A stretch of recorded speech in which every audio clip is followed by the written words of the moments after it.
Assalamualaikum dan selamat sejahtera. Apa khabar murid-murid? Diharapkan semua murid dalam keadaan sihat sejahtera. Saya, Cikgu Afan akan mengajar kalian subjek Bahasa Melayu yang bertajuk Ikutlah Resmi Padi. Untuk pengetahuan murid-murid, tajuk Ikutlah Resmi Padi ini terdapat pada muka surat 114 dalam buku teks Bahasa Melayu tahun 6. Diharapkan semua murid sudah pun bersedia untuk mengikuti pembelajaran pada hari ini.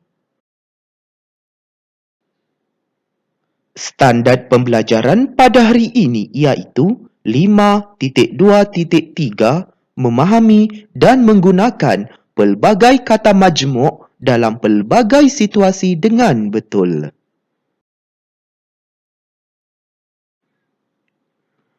Objektif pembelajaran pada hari ini iaitu, pada akhir pembelajaran dan pemudahcaraan, murid akan dapat menjelaskan dan menggunakan 8 kata majmuk dalam ayat mengikut konteks dengan betul mengenai ikutlah resmi padi.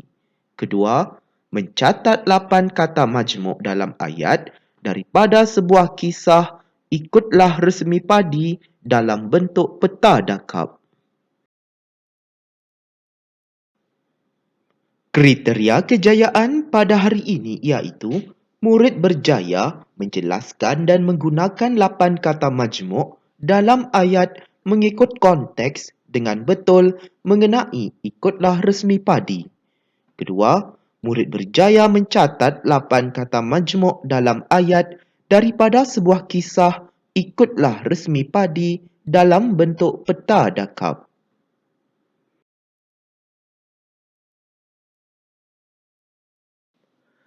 Murid-murid, bagaimanakah proses untuk menghasilkan beras?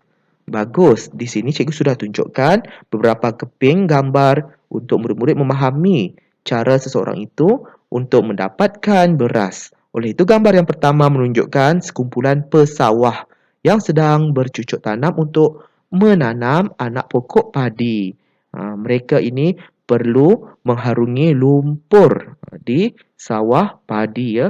Bukan senang untuk proses menanam anak pokok padi.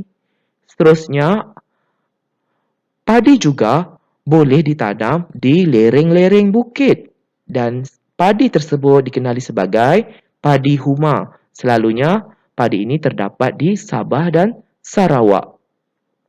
Seterusnya, kita lihat lagi gambar yang ketiga.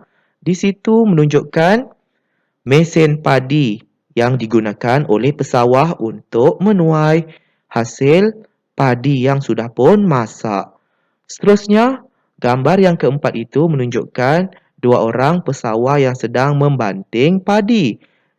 Proses membanting padi ini berlaku pada zaman dahulu. Terutamanya zaman dahulu tidak mempunyai kemudahan mesin padi untuk menuai padi tersebut yang memerlukan kudrat yang lebih supaya padi-padi tersebut dapatlah dileraikan daripada tangkainya. Dan akhir sekali di situ, prosesnya akan menghasilkan beras yang berkualiti. Diharapkan murid-murid dapatlah memahami serba sedikit mengenai proses bagi menghasilkan beras. Apabila murid mahu mendapatkan maklumat yang lebih lanjut mengenai proses menghasilkan beras, murid-murid dapatlah mencari maklumat tersebut dalam YouTube ataupun melalui pautan internet.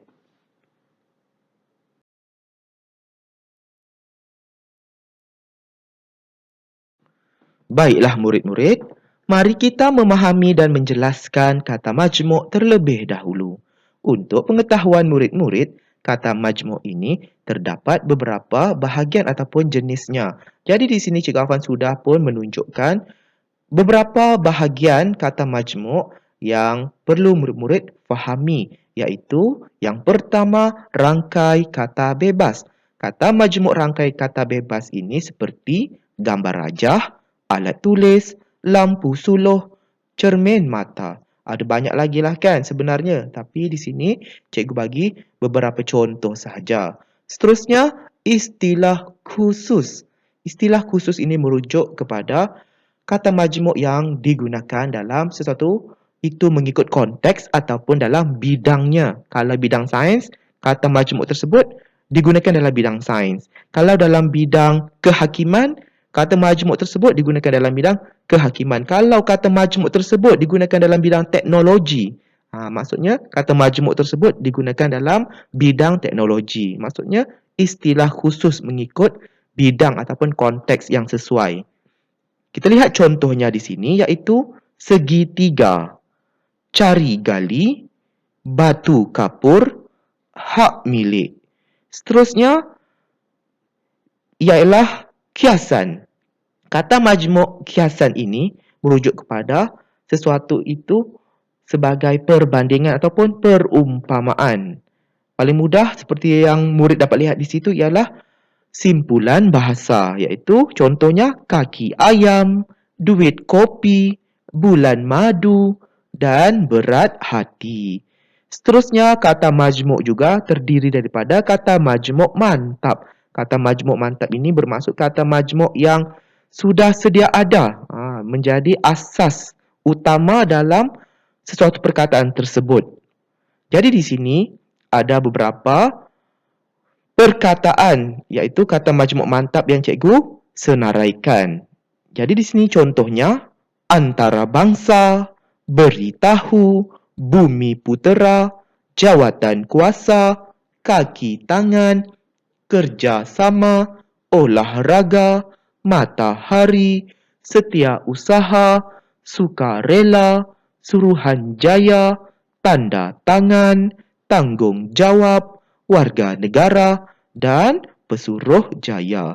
Diharapkan murid-murid dapatlah memahami kata majmuk ini dengan sebaiknya.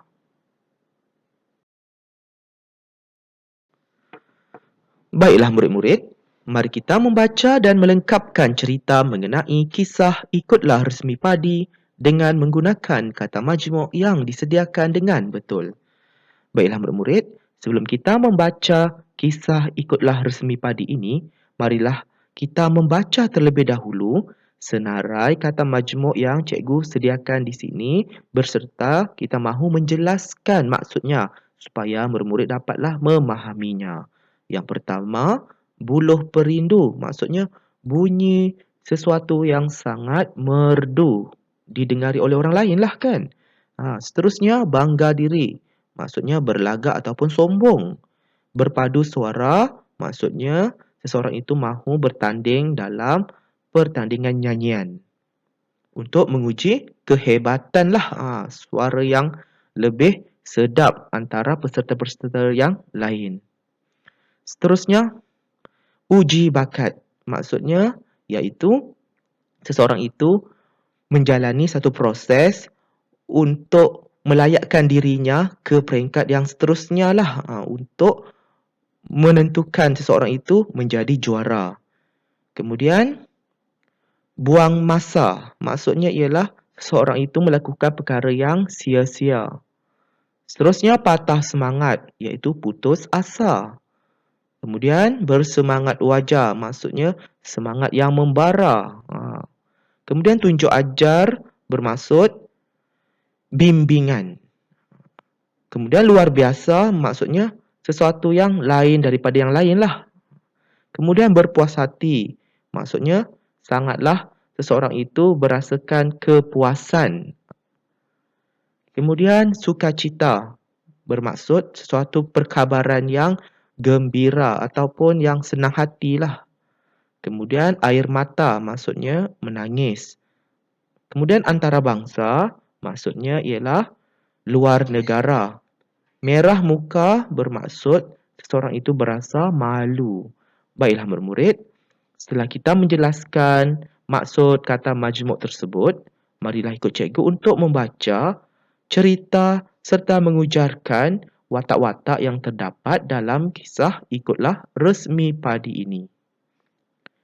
Nama Serunai sangat terkenal. Dia memiliki suara yang sungguh merdu.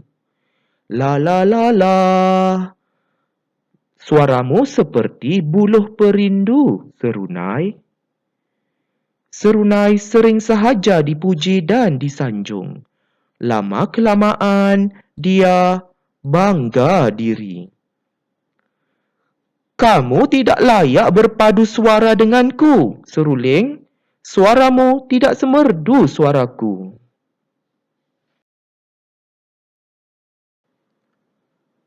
Pertandingan bersyair akan diadakan tidak lama lagi.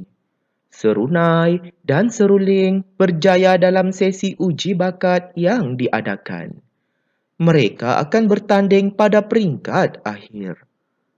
Buang masa sahaja kamu bertanding, seruling. Kamu pasti akan tewas. Hahaha. Seruling sedikit pun tidak patah semangat. Dia bersemangat wajar. Setiap hari, seruling berlatih bersyair. Dia mendapat tunjuk ajar daripada rakan-rakannya. Apabila tiba hari pertandingan, seruling dan serunai pun mengadakan persembahan. Persembahan seruling cukup luar biasa. Para juri amat berpuas hati. Sukacita diumumkan keputusan pertandingan nyanyian oleh para juri. Wajah serunai kelihatan merah muka kerana berasa malu dikalahkan oleh seruling. Oleh itu, seruling layak mewakili negaranya ke peringkat antarabangsa. Terima kasih saya ucapkan kepada semua pihak yang terlibat. Walaupun saya bergelar juara, saya tidak akan meninggi diri. Saya akan sentiasa mengikut resmi padi. Makin berisi, makin menunduk.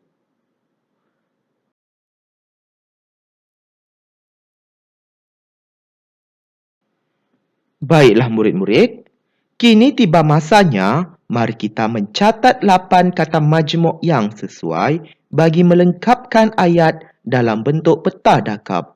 Tuliskannya dalam buku tata bahasa. Baiklah murid-murid, untuk tugasan aktiviti ketiga ini, murid-murid perlu melengkapkan ayat yang cikgu sediakan ini dengan menggunakan kata majmuk yang cikgu sediakan di sebelah kiri itulah yang berada dalam kotak yang berwarna kuning itu. Jadi di sini murid perlu sesuaikan sahajalah dengan melengkapkan ayat-ayat tersebut.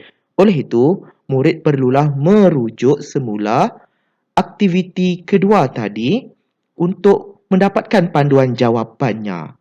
Oleh itu, diharapkan murid-murid dapatlah menyiapkan tugasan ini dengan tulisan yang kemas dan ejaan yang betul. Selamat berjaya ya murid-murid. Semoga kita bertemu lagi dalam pembelajaran dan pemudahcaraan pada hari yang lain. Sekian, terima kasih.